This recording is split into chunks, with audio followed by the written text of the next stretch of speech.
एक बार की बात है, एक छोटा सा लड़का हादी और उसकी माँ जंगल के पास एक बहुत प्यारे से घर में रहते थे।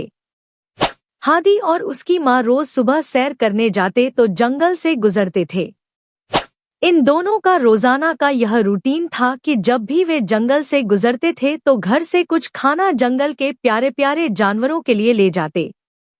इस तरह इन दोनों की जंगल के जानवरों से अच्छी दोस्ती थी और जानवर भी इन माँ बेटे से प्यार करते थे।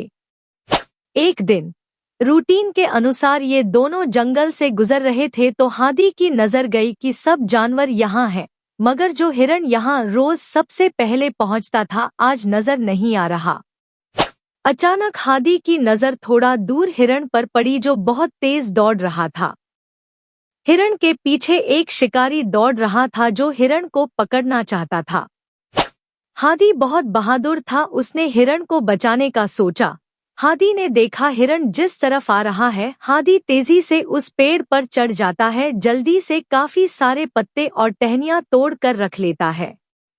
जैसे ही हिरण उस तरफ आता है, हादी उसे पेड़ के पत्तों और टहनियों में छिपा देता है।